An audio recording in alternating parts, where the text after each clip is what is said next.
মুসলিম বিশ্বের ৮টি প্রভাবশালী দেশ কাতার, সংযুক্ত আরব আমিরাত, তুরস্ক, ইন্দোনেশিয়া, সৌদি আরব, পাকিস্তান, জর্ডান এবং মিশর তাড়াহুড়ো করে ট্রাম্পের ২০ দফা পরিকল্পনাটির অনুমোদন দিয়ে দিয়েছে। এই পদক্ষেপকে ফিলিস্তিনের প্রতি বিরাট বিশ্বাসঘাতকতা ছাড়া আর কিছু বলা যায় না বলে মন্তব্য করেছেন বিশ্লেষকরা। মিডল ইস্ট মনিটরে হাসান বোখারি এ নিয়ে একটি বিশেষজ্ঞ মতামত লিখেছেন, যার সংক্ষিপ্ত অংশ তুলে ধরা হলো। মনে হচ্ছে মুসলিম বিশ্বের এই ৮টি দেশ নিজেরাই পুরনো মার্কিন ইসরায়েলি কৌশলের শিকার হয়েছে। নেতানিয়াহু ট্রাম্পের পরোক্ষ সমর্থনে এই ২০ দফা পরিকল্পনার মূল পয়েন্টগুলো সাজিয়েছেন।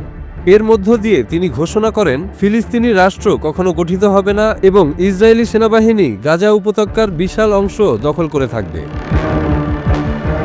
মুসলিম বিশ্বের কাছে ট্রাম্পের দেওয়া একটি প্রতিশ্রুতি ছিল ইসরায়েল পশ্চিম তীর দখল করবে না। নেতানিয়াহু সেটিও বাদ দিয়ে দিয়েছেন। যদিও নেতানিয়াহু বিপজ্জনক হারে পশ্চিম তীরে অবৈধ ইহুদি বসতি স্থাপন এবং সম্প্রসারণ করায় ট্রাম্পের সেই প্রতিশ্রুতি অর্থহীনই ছিল। ট্রাম্পের শান্তি পরিকল্পনার উল্লেখযোগ্য কয়েকটি বৈশিষ্ট্যের কথা উল্লেখ করা হলো, যা ৮টি মুসলিম দেশ মেনে নিয়েছে। একজন ফিলিস্তিনি বন্দীকে মুক্তি দেওয়ার আগেই সব ইসরায়েলি জিম্মিকে মুক্তি দিতে হবে। এতে করে নেতানিয়াহুকে সব জিম্মি পাওয়ার সঙ্গে সঙ্গেই চুক্তি থেকে সরে আসার সুযোগ দেওয়া হয়েছে। গাজা শাসন করবে বোর্ড অফ পিস নামে একটি আন্তর্জাতিক কর্তৃপক্ষ, যার প্রধান হবেন ডোনাল্ড ট্রাম্প। ব্রিটিশ মিডিয়া যে ব্যক্তিকে গণবিধ্বংসী প্রতারণার হাতিয়ার হিসেবে আখ্যা দিয়েছে, সেই টনি ব্লেয়ার থাকবেন ভাইসরয় হিসেবে। হামাসকে সম্পূর্ণরূপে নিরস্ত্রীকরণ করতে হবে। এই কাজটি সম্পন্ন হবে এই মুসলিম দেশগুলোর বাহিনীর সমন্বয়ে গঠিত ইন্টারন্যাশনাল স্টেবিলাইজেশন ফোর্স দ্বারা। অথচ ইসরায়েলি বাহিনী গাজার বিশাল অংশ দখল করে থাকবে এবং যতক্ষণ না তারা আইএসএফ এর কাজের অগ্রগতিতে সন্তুষ্ট হচ্ছে, ততক্ষণ তাদের প্রত্যাহারের বিষয়ে ভেটো দেওয়ার অধিকার থাকবে। চুক্তিতে বহুবার নতুন গাজা যেন তার প্রতিবেশীদের জন্য কোনো হুমকি সৃষ্টি না করে এই কথাটির উল্লেখ রয়েছে। এর মাধ্যমে গণহত্যা ও যুদ্ধের জন্য নির্যাতিত ভিকটিমদেরকেই দোষী করা হয়েছে, অথচ তাদেরই ভূমি দখল করে বর্বরতা চালানো হচ্ছে।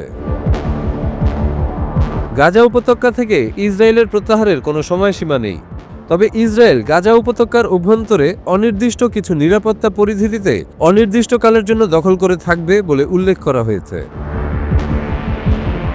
ফিলিস্তিনি রাষ্ট্র প্রতিষ্ঠার দিকে যে কোনো অগ্রগতিকে ফিলিস্তিনি কর্তৃপক্ষের সংস্কারের একটি অস্পষ্ট শর্তের অধীন করা হয়েছে, যেখানে যথেষ্ট সংস্কার করেছে কিনা সে বিষয়ে চূড়ান্ত সিদ্ধান্ত নেওয়ার অধিকার ইসরায়েলের কাছেই থাকবে।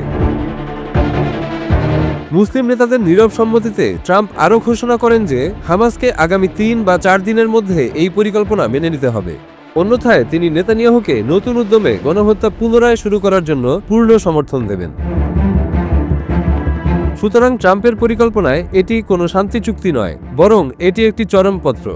এই চুক্তি ইসরায়েলের হাতে থাকা হত্যা ও অনাহারের মুখে থাকা ২০ লাখ ফিলিস্তিনির জীবন ও মর্যাদাকে কাজে লাগিয়ে হামাসকে আত্মসমর্পণে বাধ্য করার চেষ্টা করছে। ৮টি মুসলিম দেশ কর্তৃক এই পরিকল্পনা গ্রহণ করে আব্রাহাম চুক্তির চেয়েও বড় বিশ্বাসঘাতকতা করছে, কারণ আব্রাহাম চুক্তি অন্তত ২১ শতকের সবচেয়ে ভয়াবহ গণহত্যার আগে হয়েছিল। এই পরিকল্পনাকে সমর্থন করে ৮টি মুসলিম দেশ ফিলিস্তিনিদের আগ্রাসী ও সন্ত্রাসী হিসেবে চিহ্নিত করার সর্বোচ্চ চেষ্টা করেছে। অন্যদিকে ইসরায়েল এবং তার গণহত্যার কাজগুলোকে নির্দোষ প্রমাণ করার চেষ্টা করেছে। তারা বিশ্বজুড়ে চলমান বয়ানের লড়াইকে ইসরায়েলের পক্ষে ঘুরিয়ে দিতে একটা বড় আঘাত এনেছে। এটি বিখ্যাত পাকিস্তানি চিন্তাবিদ ইকবাল আহমেদের একটি উক্তি মনে করিয়ে দেয়, আমরা দুর্বৃত্তদের সময়ে বাস করছি। এটি মুসলিম ইতিহাসের অন্ধকার যুগ, আত্মসমর্পণ ও দালালির যুগ, যা উন্মাদনা দ্বারা পরিচালিত। হাসান বোখারি আরও লিখেছেন, অনেকদিন ধরেই ইহুদিরা বেশ চিন্তিত।